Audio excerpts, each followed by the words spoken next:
Kakalagpas lang po namin ng immigration. So far naman, walang issue. Everything smooth. How about you, MJ? How's your experience in immigration?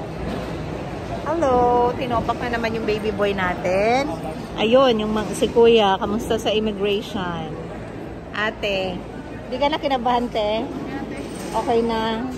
Okay, yan si Daddy, oh.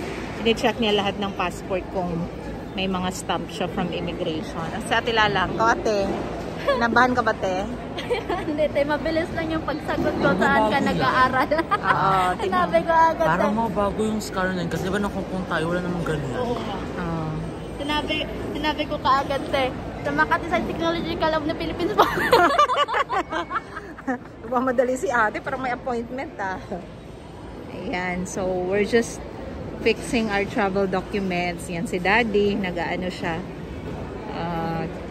Na-check lang niya muna lahat ng aming boarding pass and passport to make sure na lahat yun may tatak.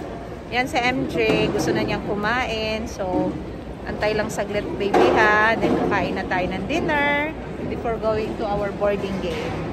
Okay, bye for now, guys.